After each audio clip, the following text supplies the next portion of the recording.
Hello, everybody. Welcome. It's another edition of Let's Talk Broncos. Sitting with Zach Seegers today. This is a jam-packed show. We are going over the AFC West, kind of going over our pros and cons of each team, and then also ranking them today. It's going to be a really fun show. I'm excited for it. I kind of wish, Zach, that we had like some sort of Raiders representative or Chargers representative in here. We don't need a Chiefs one, but one of those two. So I just wasn't like shitting on him the whole pod. But how are you doing, man? I'm doing great, and I'm frankly glad we don't have one of those guys here. I'm ready to dump away. I mean, I don't know. I we'll see. I'm excited to talk about the Raiders and the Chargers. I don't think either of us are going to be overly positive on those bunches. Yeah, no, not really. I think. I mean, we will get into it. I'll save my thoughts. But Zach, how do you want to start this off, man? Do we want to give our rankings from the beginning, or do we want to just go over the teams and then give our Really, rankings? maybe we unveil them one at a time. But really quick, before we get into the AFC West power rankings, Joey, have you seen the new numbers? And what is your take on this? I know it's something we both care about. What are your takes on the new numbers? I like them. I see people giving Benito shit for 15. I think it's fine. I don't care. I think it's so much better than 42. But 42 sucks. Let's start there. I don't think there's a position on the football field outside of fullback that should be wearing 40s. 40 is the worst number you can wear. Anything in the 40s is terrible. Name a historic 40s football player. It's like John Riggins, and that's it. Bro, it's Peyton Hillis on the cover. We're talking like that's where we're going with it. Yeah. John Lynch. Yeah. Okay, 43 safety. At safety is fine. 43. Yeah, if you want to have a downhill safety in the 40s, that I'd say fullback safety. Yeah, you're got to be a box safety. You can't be like a deep free. You can't be a Justin Simmons wearing for it. No. Like Kareem Jackson in the 40s or TJ Ward, of course, Broncos legend.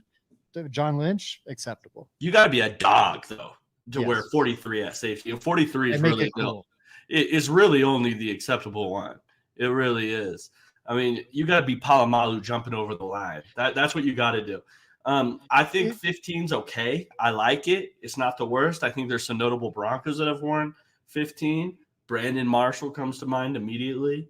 The pass rushers. Like I remember scouting Ebiketie coming out of Penn State, rocking 15. And then if you want to go to like actually really good pass rusher, Myles Garrett at A&M, rocking 15. So why not? Ooh, I like that. Yeah, I think it's fine. I don't understand everyone's disappointment with it, especially because he's a speed rusher. It works. He just, I don't know. I feel like he just knocked off a 10th off his 40 wearing that 15. The same with Malay, going from 81 to 17, getting his college number. That looks cleaner. Yeah, and I'm happy with that one, Zach, because I can get like Tim Patrick out of my mind whenever I see him. Yeah. It was a little too samey. It was a little too much. They both went to Utah. They were both wearing 81. They were both like the exact same size. Yeah. It was too much. We had to get rid of that. 17's fine. He does also look a little like Lil Jordan Humphrey, who I believe wore 17 last year, which makes things a little confusing because I bet you we're going to see plenty of times they're on the field at the same time this year. But Humphrey's now 84. But yeah, they no, and I get what you're saying. I just wanted to add that note for the listeners. It is weird. I do like that he kind of pushed Humphrey out of it. It was something I was wondering beforehand. Like if one of these guys who gets moved to the practice squad, like a little Jordan Humphrey, in that gap between like when they're on the waivers and the Broncos don't have them, isn't their number technically up for grabs? Like if I was, and I imagine it was all worked out, but could have Valet just gone down to like the team equipment office and been like, I'm changing my number to 17, just in that sweet little window? It's so funny because little Jordan Humphrey's not even like your regular practice squad player. He's going to get moved up plenty this year. That's what I think. So, yeah. What's going on? LTB Muse, best Twitter account in Broncos country, in my opinion. LTB Joey. Yeah, guys, I changed my Twitter at today. Follow me at LTB_Joey. Got all my eggs in this basket here. They're gonna have to like get used to seeing me because I'm not going anywhere. That's what I'm saying. Leonardo DiCaprio and Wolf of Wall Street. Facts. But Zach, let's any more notable numbers before I move on here. No, Welch got 57, and I think that's literally all 4 of the new numbers. Welch is their the linebacker they grabbed off the waivers. I don't think we've mentioned that on the show. That's the thing that happened. Jonas Griffith gone from the team. They reached an injury settlement. Sounds like he tore his ACL, so that's a big bummer. Back-to-back years, back-to-back ACLs for him. Hopefully he can catch on somewhere. But I really think that just about does it, Joey. All right, cool. Well, let's move on into our power rankings, Zach. I think it goes without discussion. We're going to start off with the Chiefs right off the top, right? They're the number 1 team in this division. And until a team comes off and shows us that they can compete with them, I feel like just save your energy, save your thoughts. The Chiefs are going to win this. That's what you got to do, Broncos country. I go into free agency, Zach, and I say, all right, what I'm going to do, every single player that's a free agent is a Chief until proven otherwise. And it just saves me for my mental health. That's what I do. I feel like we got to start doing the same with the Super Bowl. We got to start doing the same there. I'm going to root against them like hell the entire season, but to save my own mental health, my expectations are high. Zach, give me a quick rundown of your thoughts on the Chiefs real quick. Yeah, I think the best argument for them not pulling off the three-peat is just like general wear and tear, playing all those extra games, luck, because this was, they won the Super Bowl. So by like the objective measure, they were the best team in the league last year. And that's probably the worst version of the Mahomes Chiefs we'll see. I mean, there's at least a good chance of it. Spagnuolo does such good work with that defense. I think he deserves another look at head coach, honestly, looking back at his old tenures, and they went really bad. But he just had horrific quarterback play the entire time.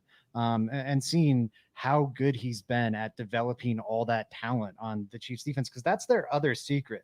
Like Reed and Mahomes get all the love, but what Spags is doing on defense, and from a game planning perspective, from getting 1 million 7th-round cornerbacks and making them all good starters. Like, who are the kind of surprise stories of the Broncos DB room this year? They came out of nowhere. Devon Key and Reed Taylor. Where did we get those guys from? The Chiefs. The Chiefs cut them. And I just couldn't help but think of the Spags coaching when we saw them just kind of coming out of nowhere and making plays.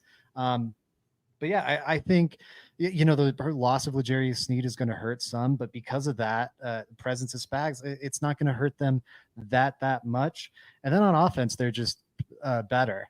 I don't think they're great. I think there's still a lot of problems with that receiving room, but I do think it's a good step up from where it was. It looks like Rashee Rice isn't missing any time this season. Maybe that comes next year.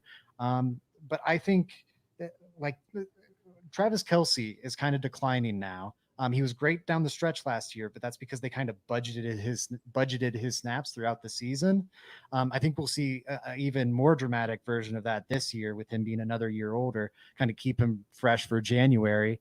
And normally I'd say maybe that leads to them taking a step back. But if Rashee Rice is playing all 17 games, he can be the benefactor of Hollywood Brown and Xavier Worthy, creating all that underneath space in the middle of the field.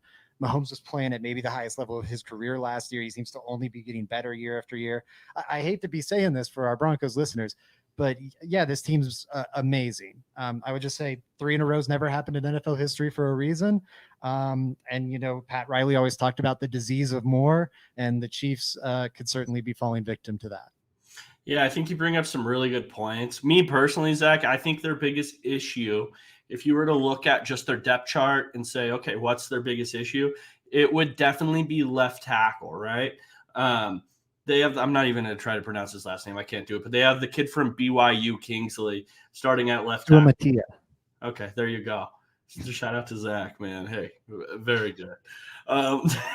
Starting at left tackle, and I think that's definitely spooky. On the flip side, though, you get to move Jordan Taylor back to right tackle, his more natural position where he's played in his entire career, and why he got that huge bag from Kansas City to begin with. That's really good. But he's protecting Mahomes' blind side, right? That at least has to be a little spooky. Great training camp, great preseason, but hey, I think it's worth noting that they have a second round pick starting at tackle for them, right? He wasn't a first round pick, am I? Yeah, no, he was a second round pick. Second, at the end of the second round. Yeah, So and he has sweet feet. He's an athletic tackle, but he's definitely raw. There's a reason why he was a second round pick, and you still saw some raw tackles go in the first. Like that is a thing. I don't know. I think that's scary. You mentioned Zach, their wide receiver room. I think a lot better than it was last year. Rashee Rice, you mentioned. Xavier Worthy, the speedster out of Texas. That's a big addition. We'll see how that shakes out. Hollywood Brown, he's dealing with a shoulder injury right now, but he'll play sometime this year. Another speedster. And then not even mentioning they went out and picked up Juju Smith. They still have McCole Hardman. They still have Sky Moore. This is a deep wide receiver room. I think they can even suffer an injury like Hollywood Brown right now and be okay. It's not the end of the world for them. So I think that's great. And you didn't mention, Zach, I want your opinion on they picked up one of our Broncos. I think it's a fantastic fit, Samaje Perine. I think it's amazing. I think he went to the best team he possibly could for his exact talents. So give me your thoughts on that pickup. I guess I don't think I'm that high on it. I think it fits well. Didn't they just move on from Clyde Edwards-Helaire? Something I saw a headline with Clyde Edwards-Helaire today. Let me double check that. He's on the NFI list. That's what it is. So I think he's a good replacement there because he brings some of that like pass catching ability that CEH brings in theory. He never really did. Yeah, it never really did it. So again, maybe CEH isn't able to get that job back. I don't know. I think he fits. He'll be a fine fill-in. I think when it's all said and done, Carson Steele and Isaiah Pacheco will both see more work in that backfield than Perine. I think more attempts. Steele. I definitely think more attempts. I definitely think that. I think Samaje Perine is perfect for. I mean, we just talked about their left tackle issue. Samaje Perine, for my money, there might not be a better pass pro running back in the entire NFL. He's at least in that argument. And then also being able to catch out of the backfield and check down situations and stuff like that. If I'm in an obvious passing situation, which I feel absolutely fine being in with Mahomes, he's always going to give me an opportunity to go out there and convert on third and long. I think Perine is perfect. I mean, I have a harder time drawing up a better third down back for Kansas City specifically than Samaje Perine. I really do, especially when I'm talking about their only issue being, hey, what's up with your left tackle there? Yeah, and I will echo the protection point for sure. I think that's one of the hypothetical holes in this Chiefs juggernaut. You mentioned the Kingsley Suamataia thing. That's a big deal. Wanya Morris last year, if you look at their splits with like Wanya Morris on the field and Wanya Morris off the field, when he's off the field, i.e. they were healthy at tackle, they're a top 10 offense, maybe even top 5, something like that. And then when he was on the field, they're in the 20s. He was horrific for them last year. You're one injury away from that guy being right back in it again. They've continued to lose a lot of their depth pieces. Wiley 2 years ago, and then Allegretti, who filled in for them a lot on the inside. Both those guys are in Washington now.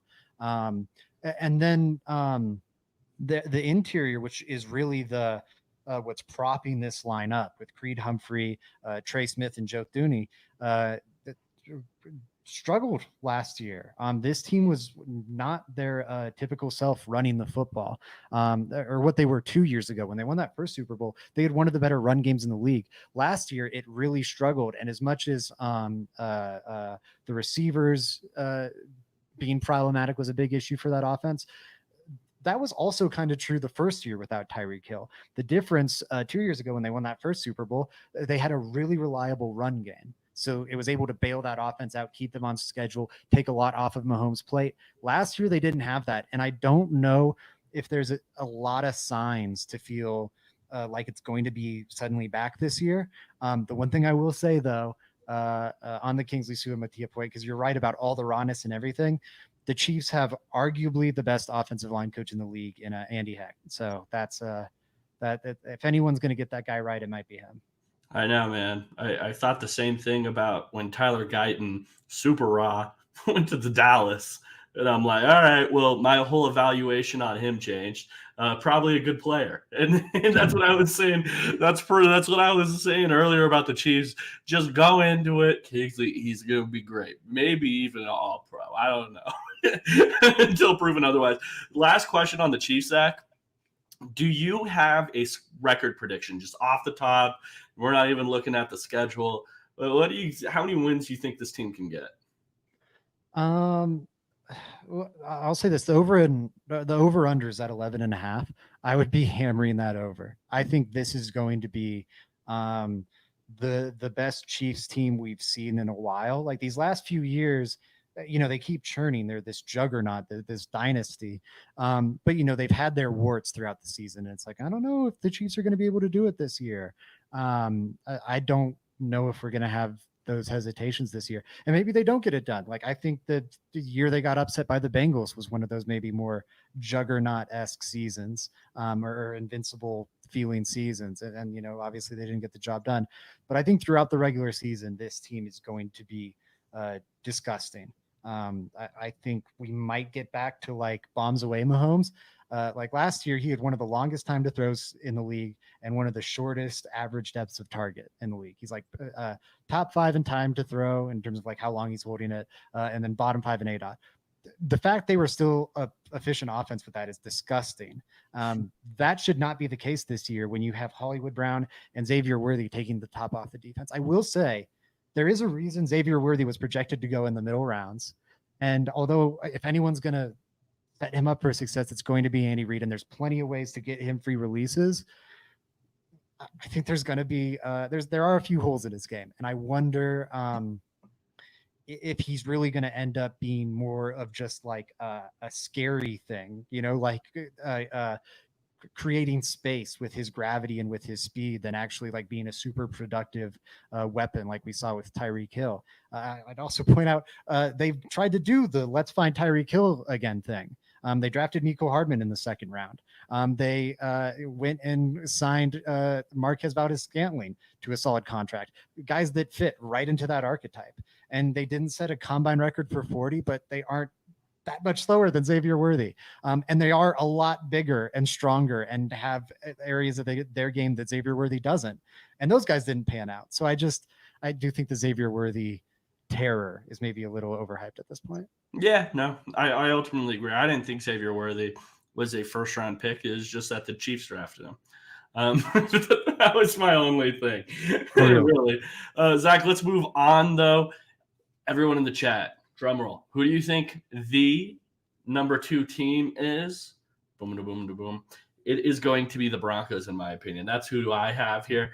I think Zach was kind of arguing a little with the Chargers. We ended up going with my pick. I ended up with Broncos here. And just relating back to the Chiefs, Zach, I think we talk about the Broncos all the time, right?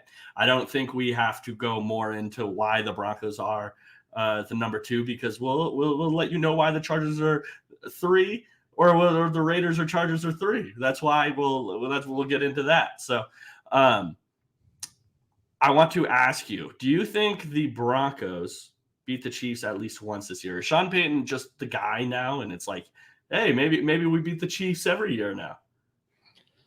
I think there's a non-zero chance. They gave the Chiefs a great run for their money a season ago, better than most anyone in the league.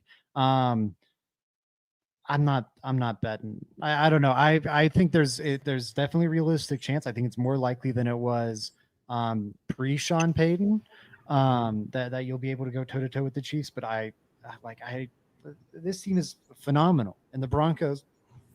Well, I think they'll wind up in around the middle.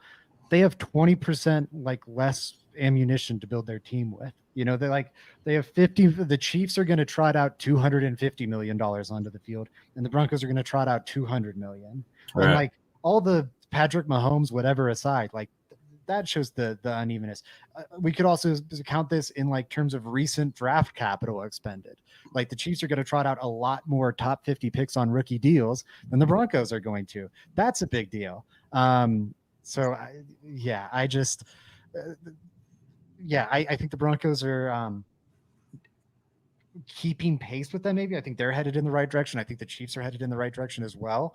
They've got a realistic chance, but I will be picking the Chiefs both of those weeks, barring injury or in week 18, them just sitting a ton of people. I guess I should say that the Broncos could totally win in week 18 if the Chiefs have the 1 seed locked up and they're just playing Carson Wentz and whatever else.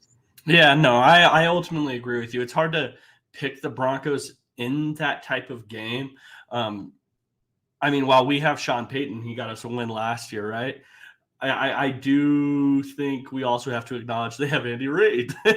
Wow, everything you said. Like, I don't think the Broncos have this massive coaching advantage on the Chiefs, even if they do have an advantage at all, right? Like, they probably don't. Like, I would take Spags definitely over Vance Joseph at this point in their career. It wouldn't even be close. So I do think you have to pick the Chiefs in that one. And this isn't even saying for me, the Broncos being 2 on this list, for me, the Broncos are going to be amazing this year. I don't think that. I think these bottom 3 teams right here have a lot of question marks throughout, all 3 of them. I'm not picking this to be even a wild card team, if I'm being honest with everybody. I think there's one playoff team that I can currently write in this division here in the AFC West. I don't think there's more than one as we're talking right now. Zach, the next question I want to ask you is, just because we're on the Broncos, we're talking about the AFC West. Is there a position group you think the Broncos are best at in the entire division here? Ooh, that's a good question. I actually think they have a case at running back. Okay. If you look at the running back rooms, we'll get to the Raiders at some point. Yeah, no, you're right. It's horrific. The Chargers are pretty rough too. It's like Gus Edwards, and then the number 2 is 6th round rookie or J.K. Dobbins off an Achilles and an ACL. And then the Chiefs, are pretty good with Isaiah Pacheco. That might be the best single running back in the league, Isaiah Pacheco. But their number 2 might end up being Samaje Perine, who was just cut by the Denver Broncos because they didn't feel he was good enough to be in their room. So I think running back, they definitely have a case. I wouldn't say tackle anymore because of the Chargers. Guard? Could you argue guard? Oh, no, the Chiefs have pretty good guards. Yeah. Interior defensive line is tough because of the Chiefs and now the Raiders, even with Christian Wilkins. You can't say safety anymore. I don't think you can say corner until you see more of a Riley Moss. Though everyone has corner questions in this division. So with Surtain, you'd have an argument. Like I would probably say Casey just because I'm going to bet on Spags keeping the rest of that group solid. But McDuffie and then the other 2 are Nazee Johnson and Shamari Connor. So probably corner. You think so? As crazy as it sounds. Yeah, that is. I mean, we do have McMillan, who's a monster, right? I think we're all expecting a massive year out of him as well. Yeah. They have 2 studs. The Raiders probably have the best case, and it's like, okay, their best guy's Jack Jones, who's right deeply inferior to Patrick Surtain. And then I'd say Nate Hobbs and McMillan are around the same tier. Mm-hmm. And then I'd say Ja'Cory Bennett, I'd probably put him a little ahead of Riley Moss. Yeah, but I care much more about having Patrick Surtain than I do about Ja'Cory Bennett. So I can't believe I'm saying cornerback because cornerback might be the Broncos position I'm most terrified about. I think that says a lot more about the AFC West than it does the Broncos. But yeah, cornerback and running back jump out to me is probably the 2. I think running back is what I was thinking as well. When I was going through this prompt, I was thinking like, okay, I was looking at the edge rushers, couldn't give it to them. Definitely not because we don't have an ace while all these other teams have aces. I do think there's a chance, though, that the Broncos have the deepest edge room. I think that's a possibility when you're talking about – I think the Broncos have at least – I think they have 4 definitely playable in starters on some teams in the NFL edge rushers on their team. I just don't think they have an ace. I don't think they have a stud there. We don't have Joey Bosa. We don't have Khalil Mack. We don't have Max Crosby. So yeah, I think that's the only reason there. If the Broncos find an ace, they're going to be really, really set up in that edge room going forward. Maybe a position to look at next year when we have more flexibility. Let's move on. So number 3, Zach, you were arguing Chargers here, so we move Chargers next at 3. The big news here is Jim Harbaugh is now the head coach of the Los Angeles Chargers. I think it's a great hire. It's very reminiscent to me of Sean Payton last year for the Broncos. This division has 3 unbelievable coaches, guys that if they continue on a really great career in their NFL, like I think Jim Harbaugh could be a Hall of Fame coach one day. I think Sean Payton could be a Hall of Fame coach one day. I think Andy Reid's already a Hall of Fame coach. He could retire tomorrow and be a Hall of Fame coach. So really 3 great coaches here. Give me your thoughts on Jim Harbaugh and what he brings down to the Chargers and what that means for year 1. I think he makes them a much more adult organization, a lot more functional. Too. I think, and I said it when he was hired, I wonder how much you can succeed with the Chargers organization, just because I think ownership handicaps that team so greatly. Ownership is one of the hardest things to overcome in the NFL. You look at Washington with Dan Snyder, never winning a playoff game for like 30 years. You look at what the Raiders have been over the last 20, 30 years. The Cowboys not making a Final Four in 25 years. And I know, and Jerry Jones is willing to sign all the checks. He's just also a little damaging. The Chargers ownership group is well known as maybe the cheapest ownership group in football. And so when you have all that money, going to some stars on this team, Khalil Mack, Joey Bosa, Justin Herbert, Derwin James, this is really a stars and scrubs roster. And those scrubs are going to be extra scrubby because your ownership group is not going to be paying the bills necessary to manipulate the salary cap and load you up with talent. They're also not going to be paying for the best training facilities or training staff. Their new facilities look great. I will say that. They're having to pay rent to the Rams, that's a little embarrassing thing. So he just makes it a little more grown up, a little more professional. I also was listening to, I think it was Diana Rossini talking about the Chargers locker room and just how there's a vibe around that group that just like, it's a little more physical. It's a little more aggressive. Oh my God. Florida State. Sorry, we just got Nate Hackett hopping in the comment section to say Florida State's losing 14-0 to a Boston College team. He must be giving us a live report from the sideline because he's coaching Florida State. This is ridiculous. It's just out on Nate Hackett's account up in the watching YouTube. God. That's crazy. I hate FSU. Let it be known. Got some Yellow Jacket loyalty in my family. Got some Florida Gator loyalty in my family. So screw Florida State. Oh, that was a tough one for you last week. We won't. I don't. Yeah. I carry on. We don't even have. We got to get back to the PTSD. It makes them a little more grown up. And then I think there was this feeling with Staley that they just maybe followed these like analytical concepts a little too far. And the defense was like too willing to like give up the underneath stuff. Because of course there's that philosophy, but they were like too passive, too far back on their heels. And Harbaugh's correcting some of that. So I think he brings that as well. Also a new coaching staff, which I think is interesting. I think Greg Roman's going to have this run game humming. I think Jesse Minter is going to have this defense incredibly well coached, even if I don't think the defense will be all that good because of the talent ultimately. It's just, I think, a much more serious organization now.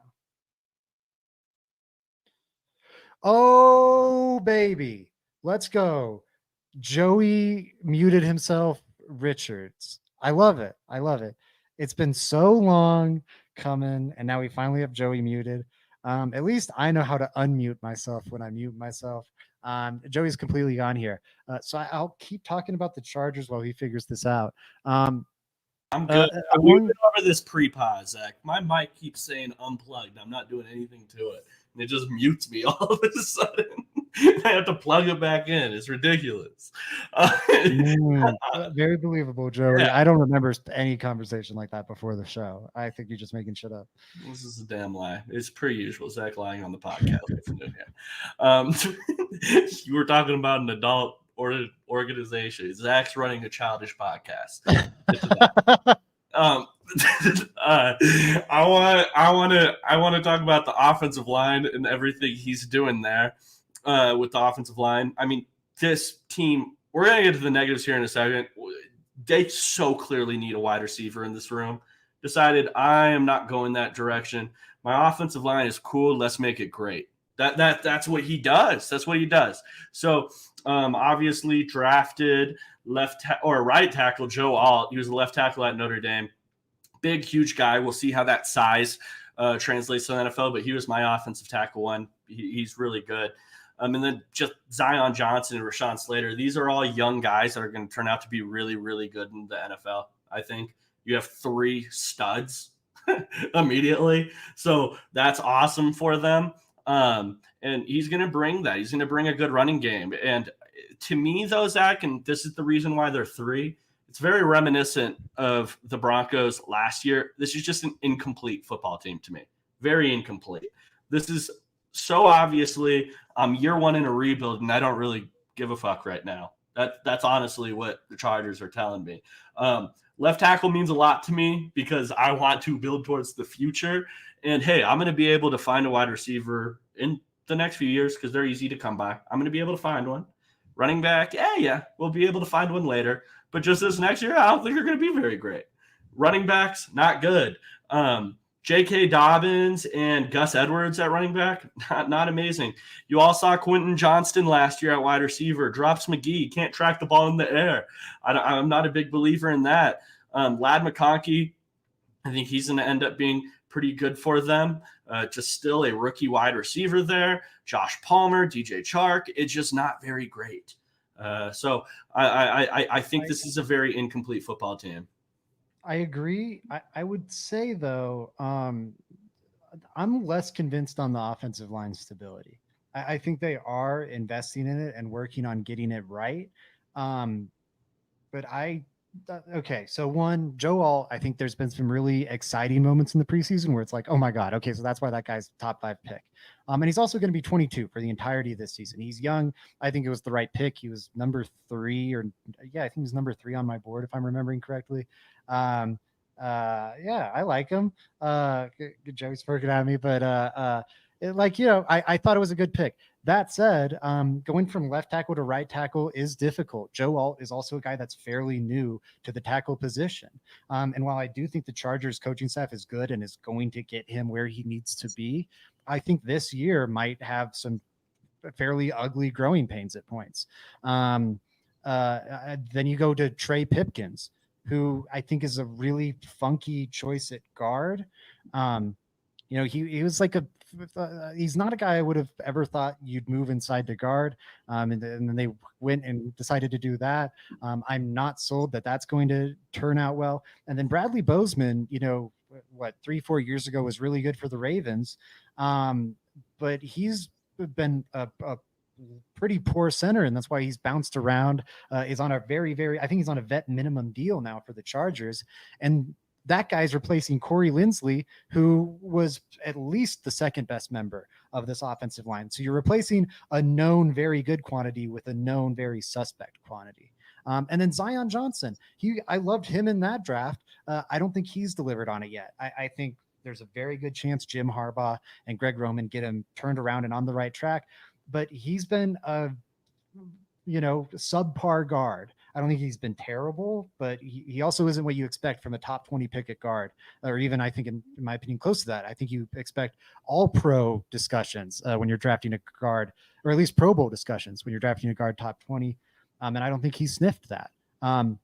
So I agree. They're heading it in the right direction, but I'm a little pessimistic on this offensive line for year 1. I think there's going to be more warts than people are forecasting right now. Which is fair. I think I'm putting a little more stock in just to the Jim Harbaugh of it all, especially when I'm talking about like Zion Johnson, because I think he is match made in heaven for Jim Harbaugh and what his skill set is. I mean, they're coming from Kellen Moore, and man, it's crazy thinking about our opinion of Kellen Moore a couple years ago to what it is now. Kellen Moore is not a great play caller in this league. He just really isn't. Not very good. And you're now moving from a guy that's going to pound the rock. Like that's what Jim Harbaugh does, and that's what Zion Johnson's so good at. I do wonder. I thought if they took tackle, I didn't think it was going to be Joe Alt. And I think some of your concerns are very valid, Zach. Great prospect Joe Alt was. Still very real concerns. He's kind of a passive tackle. Like I noted that when I was watching him, like he is not a bully in the run game. He sometimes gets that way. It's just hard for a guy that's damn near 6'10" to get that low and start pile driving folks. It's really, really hard. So yeah, no, I think there might be more warts than people anticipate.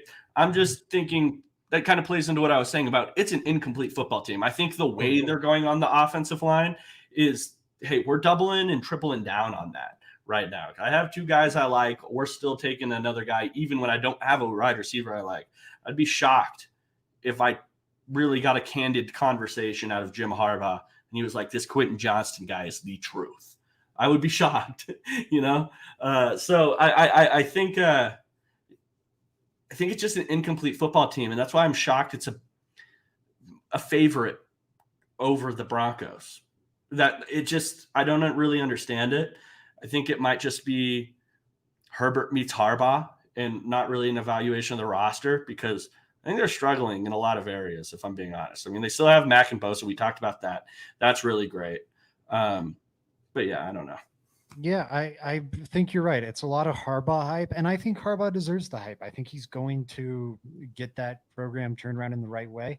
But the rebuild point is true. They intentionally ate a lot of dead cap this year.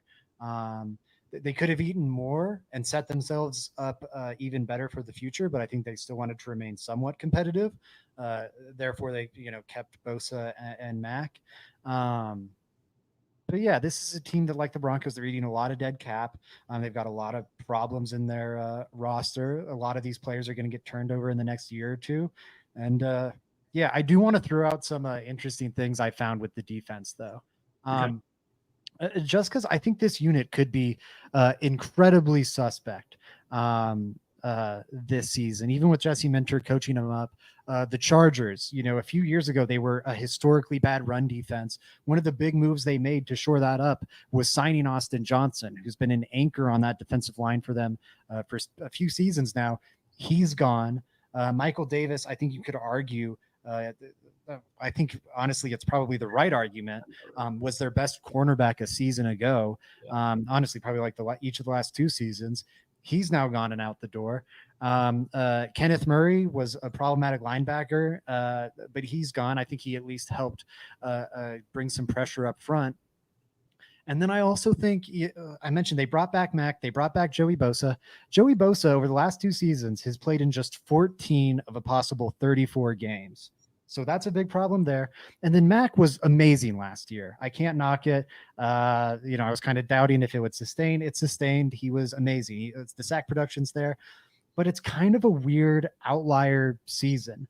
He had a pass rush win rate last year of 18.2%. That's top 10 in the NFL. He doesn't sniff that.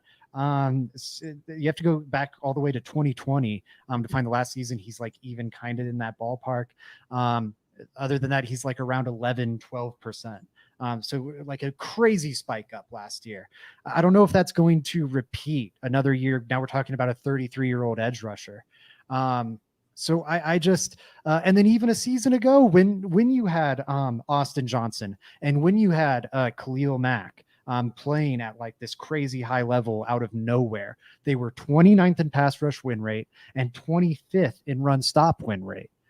So now just age regression and regression to the mean should really hurt the pass rush element of that. And losing probably your best run defender is going to hurt the run defense element of that. So I could see this defense being really ugly this year. So with all that being said, Zach, what give me your little record prediction there on the Chargers. Ooh, I'm going to say trying to think where I'm going to have the Broncos. I think they probably wind up around the same spot. I was neck and neck with them. I think they're probably about a 7-10 team. That even seems like 7-10, 6-11. I was going to say I was going to say this is a 6-win football team in my eyes. So we're right around the same way. I wonder where Vegas is there too. Vegas is there too for what it's. Oh no, whoa! I thought it was at 6.5. I was totally misremembering. Vegas has the over/under at 8.5. I would be hammering that under. The other thing I'll say is, this is a team that ate all that dead cap, right? Like the Broncos. I compared him to the Broncos in that sense. The Broncos finished like with the 12th pick last year, right? And then they might have taken a financial step back. The Chargers had a top 5 pick and then took this massive financial step back. I don't get like the progress that they might be making with Jim Harbaugh is probably going to be counteracted by all the dead cap, all the stripping down of the roster they did this offseason. And again, picking top 5, even if you think Jim Harbaugh is amazing and is enough to counteract that and then some, he'd have to be Mother Teresa to make them like in the playoff hunt. This is a really flawed roster. I think so too. They would have to be crazy to do it. So, Zach, that leaves us with the last team, the team we think is going to finish last in the division, and that's the Raiders. Obviously kept intern head coach, now full-time head coach, Antonio Pierce down there. They did turn it around a little last year. What do you make of that move? Do you think that was a good job retaining him, or would you have gone a different way? I think they had to. But I think it's clear to see it's going to be the wrong answer. Like I think it's both. Like this franchise is Max Crosby and very little else. And he was threatening requesting a trade if Pierce wasn't made the head coach. And I think he probably would have made good on that threat. So I think you kind of had to do it on that front. There's also the financial handcuffing of this ownership. I talked about Chargers ownership being cheap. The Raiders are in that group too. I think there's 3 that immediately come to mind when I think of ownership with limited money or / doesn't want to write checks. I think Bengals, I think Chargers, and I think Raiders. And this is a ownership group that's paying the last 2 staffs right now. I don't think it's coincidental that they hire Tom Telesco to be one of the lowest paid GMs in the league. Tom Telesco, a not very desired commodity out there. You look at what we just talked about with the Chargers roster. Telesco was the architect of that, and he missed on a lot of first-round picks and everything. I also don't think it's coincidence they, get Antonio Pierce or keep him as the interim. And you look at filling out that staff under him, it's like Luke Getsy. It's a very cheap staff. So I think it's a poor move. I feel like they were kind of forced to do it, which is maybe worse than the incompetence behind doing it, because that's not a problem that's going to be fixed anytime soon. I'll just say that the history of interim coaches is horrible. If you have an interim coach that posts a 500 record over his career with your team, you have hit a lottery ticket. I frankly don't know if it's ever happened. I did a study along with our guy Hammer earlier this offseason, Liam Hammer, looking at all those interim head coaches, and Hammer found that I don't think there was a single one with a winning record after being hired as an interim. So just that's. And by the way, if you want to follow Liam Hammer, it's at Hammer Jammer Jr. on Twitter. He does a lot of really good stats and stuff like that. But carry on, Zach. Sorry. No, please get him that shout out. He's great on the stat front. So that was a project he was looking into and found some really interesting stuff. That I think is a problem. And then the quarterback group is really rough. 26th passing attack last year, 24th rushing attack per DVOA, and then they lose their entire right side of their offensive line, Greg Roten and Jermaine Illuminor, which is concerning. And you lose Josh Jacobs. So this was a very bad passing attack a season ago. It also sounds like the mesh between O'Connell and Luke Getsy has been really, really rough. And he was looking much worse in camp than he was looking in practices last year and whatnot, leading to Minshew becoming the starter. And Minshew, I think, is a guy I can't believe in outside of that Shane Steichen system. man, he looked ugly last year, and that was with Shane Steichen coaching it up. I think it's going to be much worse with Luke Getsy. God, this team has so many things about it I hate. Yeah. And I thought Luke Getsy did a pretty good job last year with the Bears, if I'm being honest, after getting a lot of hell. I just think Justin Fields, I think it's time to call a spade a spade. He just kind of sucked. Like, as much as I thought so, like, he was going in his playbook trying to reach for different things until we found something working with Justin Fields. And that's kind of, he found some semblance of something, right? Which is why he was ultimately traded. And some people thought he was going to get traded for more at the time, and kind of resurrected a little bit of what was there. Zach, it sounds like you have something to say. Yeah, I just wanted to say and it's a fair defense. Nonetheless, I just am skeptical of anyone that is the Robin to Nate Hackett's Batman. And that's what Luke Getsy is. How can we trust this guy? I am muted again. Oh my God, this damn 1 second. It must be your cord or something. Here, go. Can you go real quick? Yeah, I'll keep talking. I've got some fun stats here on the Raiders. One point I actually wanted to mention on the Chargers, and I was gonna just let it slide. But hey, if this is happening, I'll use it. 31st in rush DVOA last year. I think Jim Harbaugh's gonna improve on offense. I think Jim Harbaugh's gonna improve that offense a lot, or that run game a lot, as is Greg Roman. How much are they going to improve from 31?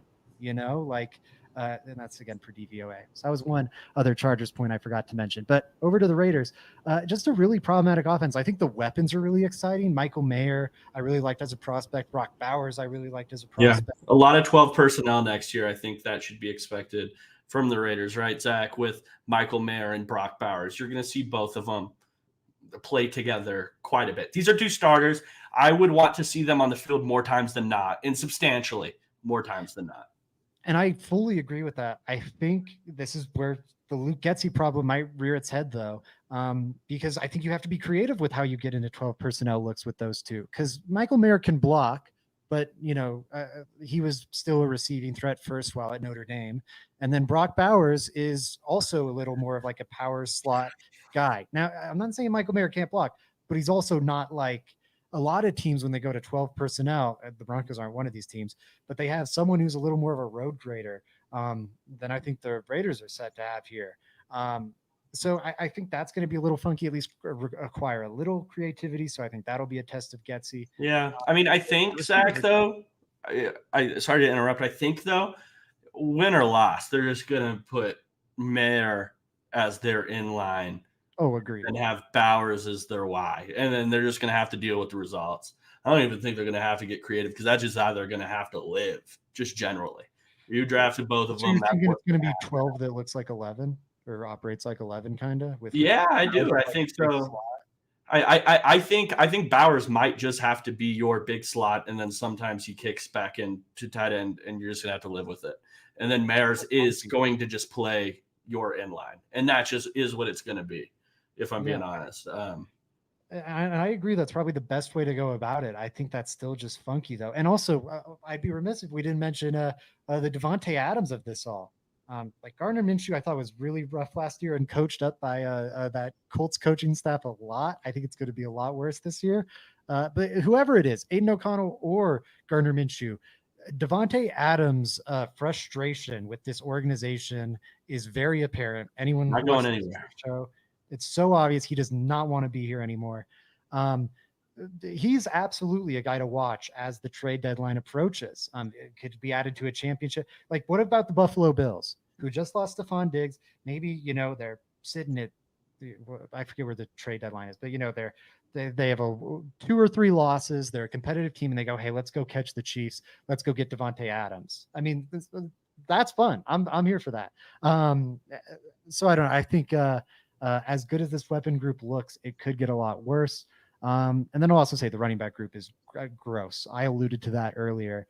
But it's a split backfield right now between Zamir White and Alexander Mattison, who started last year as the Vikings running back one for like September.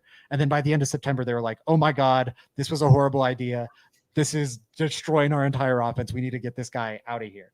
And he was jettisoned before the end of the season after starting the season as their RB1. man, and he's in a split lead back situation right now. I don't know. I think they had a lot of magic fairy dust last year when Antonio Pierce took over because they hated McDaniel so much, and I think the fairy dust is worn off. Yeah, I mean, okay. So you covered all the very problematic things, and there's a lot of them. I think just on the positive side, they still do have Max Crosby, who's an elite pass rusher in this league. Elite. That whole front's scary.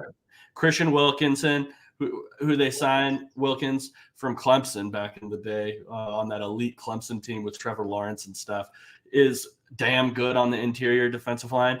I don't know if this is the year. If I'm in the Raider spot, I'm handing out those type of contracts to interior defensive linemen that aren't Aaron Donald or Chris Jones type. Like, I don't know that. Yeah. But it doesn't take away from his ability. He's still a very good player. And yeah, I think that kind of covers it. And Devontae Adams, one of the best wide receivers in the NFL. Last point here on them. Okay, Zach, go. Sorry, really quick, just on because Max Crosby, Christian Wilkins are so great, and then Malcolm Kuntz is the other guy. Working opposite Max Crosby, I think he looked really good last year. So that whole line, that front pass rushing group, I think is going to be really solid. And then I also wanted to just shout out the Raiders missing horribly on Tyree Wilson. If you're a Broncos fan, that's nice to see when a division rival misses so bad on a top 10 pick, they're unplayable, which is what it looks like Tyree Wilson is. Little fun stat dive I did. 4.7 in terms of pass rush productivity last year. It's a per snap pass rushing metric. That's 103 out of the 120 edge rushers that played enough to qualify. Pass rush win rate, 6.4%. Earlier, I mentioned how Khalil Mack was like at 18% last year, even like 12, 14% in his like lesser years. Right now, he's at 6.4. That's 102 out of 120 qualifying edges. So he is, not even in the 20th percentile as an edge rusher. And we're talking about the 7th overall draft pick. I would bet that this is probably his last year as a Raider. Respect My Co says he likes 41 on corner. Which 41 is that? Do you know which 41? Is this a Bronco or is this a different? I think of Yadam, but I can't think of many corners that rocked 41. I think he said he just started watching, so this is a newer guy. Yeah, he's way back there. Terrence Newman wore 41. That's all I can find. I'm not with him on that. I'm sorry. Quinn Newsom's on practice squad. I think Quinn Newsom has a shot to be a guy. I don't see why not. He is okay. Also, DRC, I hate to correct him here. DRC was 45. Ooh. Oh, no. I think he was just saying that he reminded him of DRC. Whatever player he's talking about. Oh, my bad. Yeah, okay. So I think that's it with our AFC West power rankings here, guys. Again, that was Chiefs number. Zach, what's going on, bro? I'm sorry, man. I'm sorry to screw you up. I don't know if we got a record prediction on the Broncos or a record prediction on the Raiders. I think I was saving the Broncos because we have a bold prediction show next week, and I would imagine that somebody has a record bold prediction. Okay. For the Raiders, I'll go 3 wins. 3 wins. Wow. I'll say 5. I think the defense will have some good pieces to it. I'll say 5-12. Okay, fair enough, sir. Okay, guys. So I think that's it for our AFC West rankings. Again, that is the Broncos or Chiefs 1. Hopefully Broncos 1. Chiefs 1, Broncos 2, Chargers 3, and then we had Raiders 4. If you guys agree with us, disagree with us, what do you guys have to say? Are we just homers, and is that why the Broncos are 2? Again, before I sign off, I want to remind all of you to please like and subscribe to the stream. Make sure you guys go to, if you guys like Colorado CU Buffs content, make sure you guys are following Let's Talk Buffs on Twitter. Apparently it's in our bio as well, so make sure you're doing that. Follow Zach for all of his amazing work. And until next time, guys, go Broncos.